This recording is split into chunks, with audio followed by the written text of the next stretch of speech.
Did you know that English reading practice is one of the best ways to improve your fluency in English? Because you're learning so many different skills at the same time. And that's exactly what we're going to do today. We're going to read an interesting article together, and you're going to learn a lot of new vocabulary, grammar, and even pronunciation. Welcome back to JForrest English. Of course, I'm Jennifer. Now let's get started. First, I'll read the headline. What's all the hype about green coffee? Let's talk about this word, the hype. You might be wondering what this is. Hype is a noun, and it is to repeatedly advertise or discuss something in a way that creates a lot of positive expectation. So let's look at this example here. There's so much hype about the new James Bond movie. Notice you can have hype about something like this article, hype about green coffee. You can also use the preposition surrounding, the hype surrounding the new James Bond movie. They're the exact same. So if there's a lot of hype about the new James Bond movie, it means everywhere you look, you see an advertisement for the new movie. Or people are discussing it. Oh, I can't wait to see the new movie. I heard the new movie's really great. I'm so excited. I'm looking forward to it. And it creates this positive expectation. So apparently that's what's happening now with green coffee. So if I hear what's all the hype about green coffee, it sounds to me like a lot of people are talking about how amazing green coffee is. If you go into coffee shops or stores, they're selling and advertising the green coffee. That's the hype. Now, don't worry about taking down all these notes because I summarize everything in a free lesson PDF, so you can look in the description for the link. Let's continue and find out what the hype's all about. Green coffee beans are coming back stronger than a 90s trend. Now, a trend is something that is popular, extremely popular for a specific period of time. So think back to the 90s, if you can, and think about what were the hairstyles, the clothing styles, what were the trends in the 90s. Now, this article is suggesting that 90s trends are coming back. Coming back, this is, of course, another way of saying returning. So now you see hairstyles from the 90s or clothing from the 90s right now. Have you noticed that? And they're saying that green coffee beans are coming back stronger than a 90s trend. So they're even more popular than 90s trends, which are also apparently returning. But it also sounds like in the past, green coffee beans were popular. Maybe they were trendy, a trend, then they weren't popular. And now because they're coming back, it means they're returning to popularity. Let's continue. You might wonder why you keep seeing green coffee beans or raw coffee beans everywhere and what it means. What about you? Have you seen green coffee beans everywhere? I personally haven't, but maybe now I will start seeing them everywhere. Let's take a look here. You might wonder. You can also say you might be wondering. You might be wondering. And both of them are grammatically correct.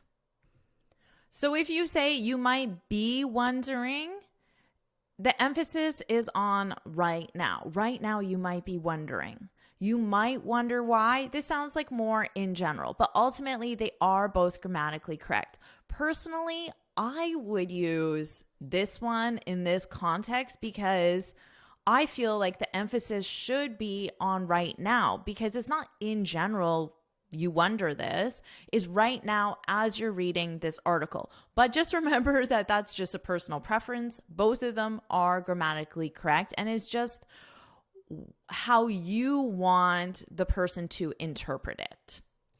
Let's continue. Wait, are people really drinking raw, unroasted coffee beans? Yes. And even better, this unroasted coffee beverage is easy to make at home. Okay, let's stop here. Let's talk about this phrase, even better.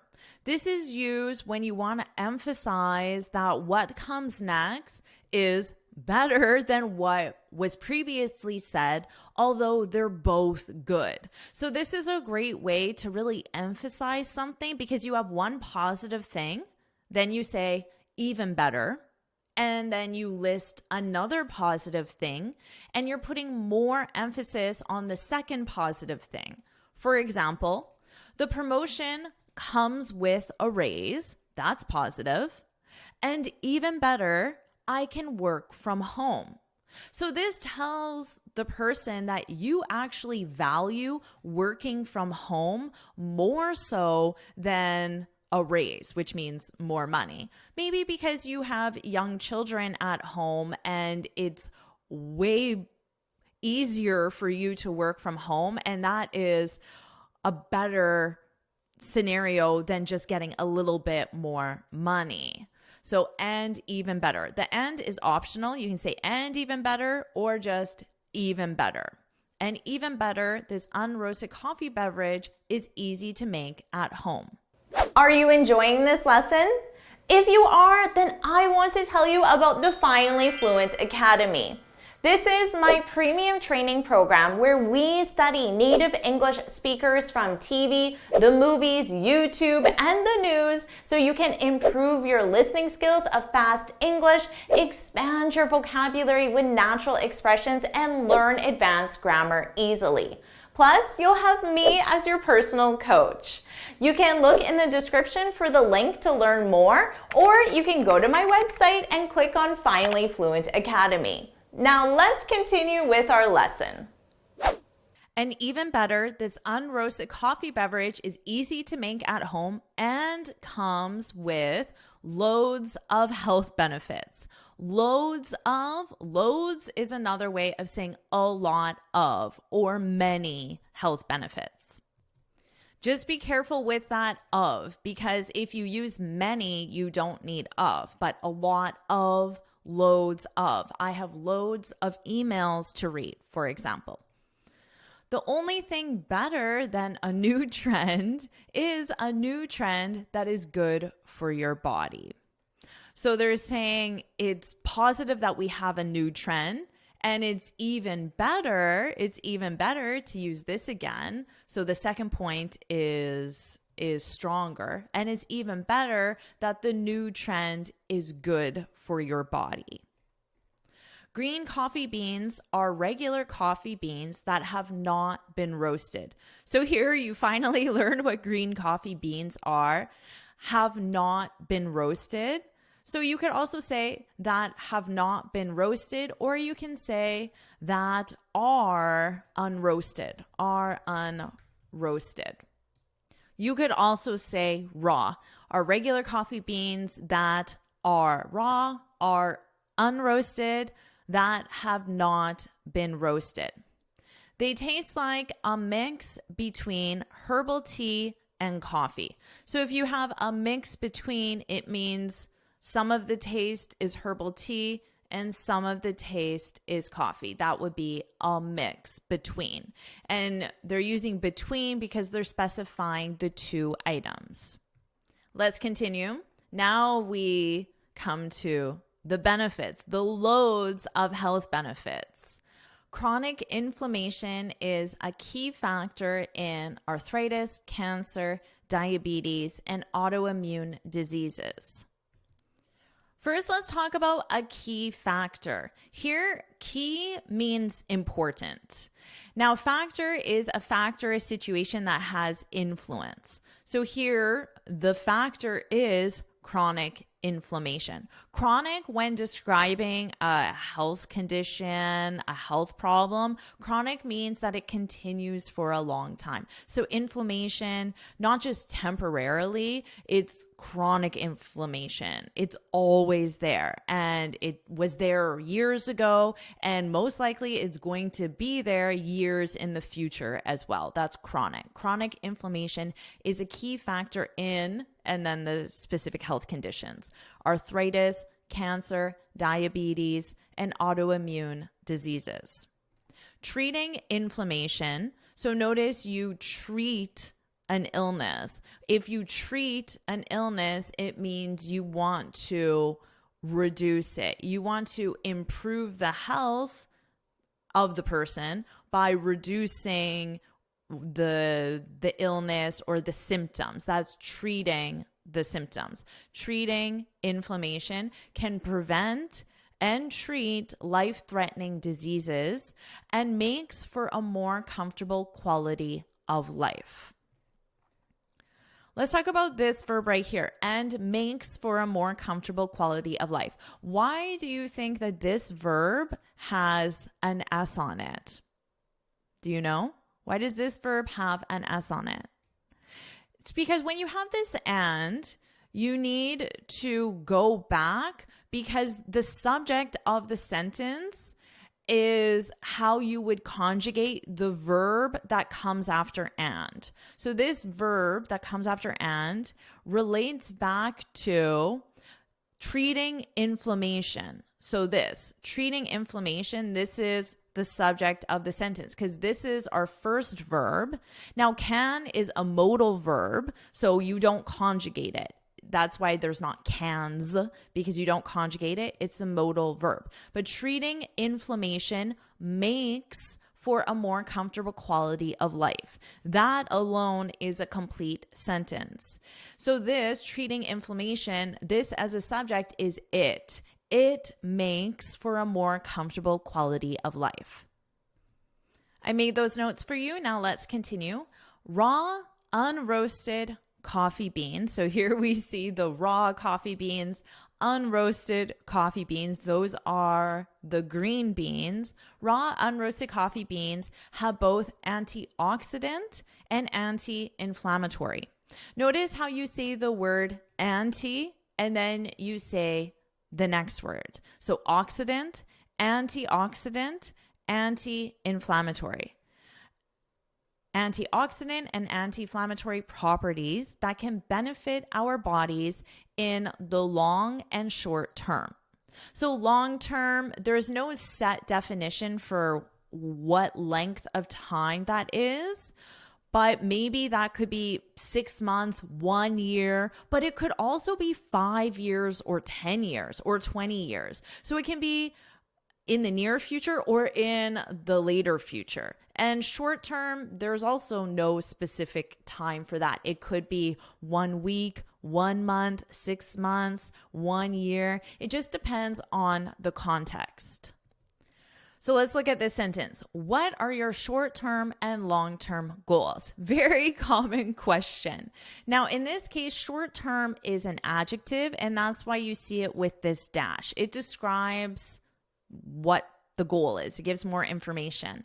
So when I hear a short-term goal, I think about right now. I want this to happen now, tomorrow, next week, and maybe up to a year. But you could have a different definition of a short-term goal. And when I hear long-term goal, I think maybe in 5 years or in 10 years. It could even be longer. But again, you might have a slightly different definition because they're not specific. But notice here, in the long term, in the short term, this is a phrase, and that's why you don't see the dashes between. This is just a spelling issue. There's nothing different with pronunciation, but because this is an adjective, that's why you see it with the dash.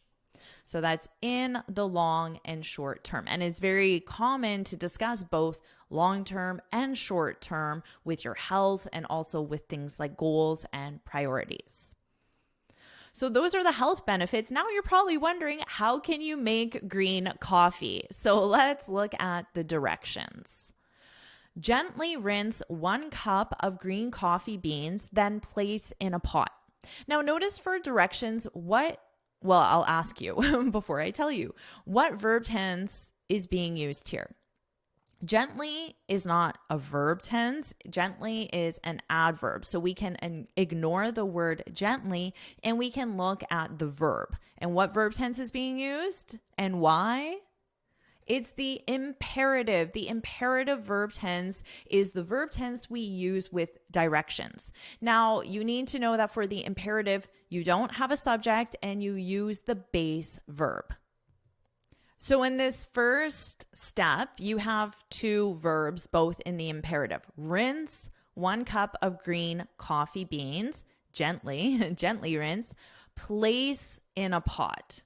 Place in a pot. Okay, so we have our 1 cup of rinsed green coffee beans in a pot. Pour, this is our verb, pour in the imperative. Pour 3 cups of water over the unroasted coffee beans and bring to a boil. This is our verb in the imperative. Bring to a boil. When you bring something to a boil, it means once it starts boiling, that is the point at which you brought it to a boil. So the point when it starts boiling, that's bring it to a boil. Simmer, this is our next verb, the verb to simmer, for 12 minutes over medium heat. When you simmer something, it means you cook it at a lower temperature. So you bring it to a boil, it starts boiling, and then you immediately turn the heat down. You turn it down to medium and you let it simmer. So you just let it cook for 12 minutes at a lower temperature. Pour, again, pour the verb in the imperative. Pour the liquid. So the liquid, because here you have the water and the coffee beans. So just pour the liquid into a cup and drink immediately. So pour the liquid into a cup and so drink immediately. This is our other verb in this sentence that's in the imperative. And drink immediately, I guess immediately because they don't want you to drink it cold. That's probably why they said immediately. So now you have the directions, very simple, to make green coffee. So you can give it a shot. Give it a shot.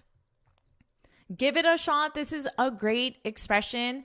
It means try it. So remember I said, so now you have the instructions. You can try it. You can give it a shot. So put this in the comments, give it a shot, give it a shot. And you can let me know also if you are going to give it a shot. So put that in the comments, give it a shot.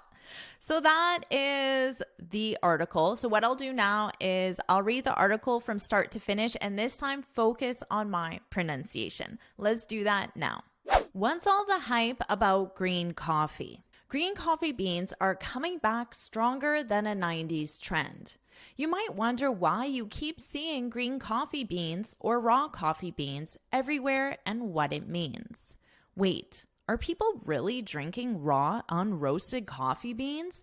Yes. And even better, this unroasted coffee beverage is easy to make at home and comes with loads of health benefits. The only thing better than a new trend is a new trend that is good for your body. Green coffee beans are regular coffee beans that have not been roasted. They taste like a mix between herbal tea and coffee. Chronic inflammation is a key factor in arthritis, cancer, diabetes, and autoimmune diseases. Treating inflammation can prevent and treat life-threatening diseases and makes for a more comfortable quality of life. Raw, unroasted coffee beans have both antioxidant and anti-inflammatory properties that can benefit our bodies in the long and short term. Directions. Gently rinse 1 cup of green coffee beans, then place in a pot. Pour 3 cups of water over the unroasted coffee beans and bring to a boil. Simmer for 12 minutes over medium heat. Pour the liquid into a cup and drink immediately.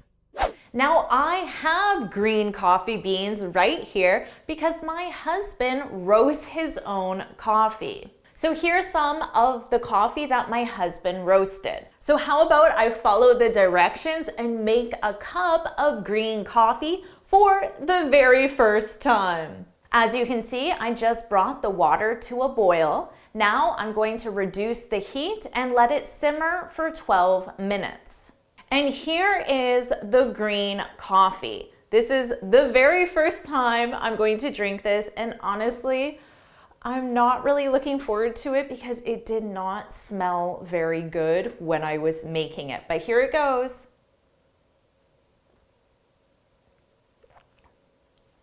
Oh my, that is not good. Oh my goodness, I don't want to have another sip of that. It's really strong, extremely strong. It definitely does have a herbal taste to it. So I see the mix between herbal tea and coffee, but that's not very pleasant. You can try it for yourself, but I don't think I'm going to drink any more green coffee. And you can get this free speaking guide where I share 6 tips on how to speak English fluently and confidently. You can click here to download it or look for the link in the description. Now in this lesson, we focused on your vocabulary. So why don't you improve your listening skills with this video right here? I highly recommend it. So watch this right now.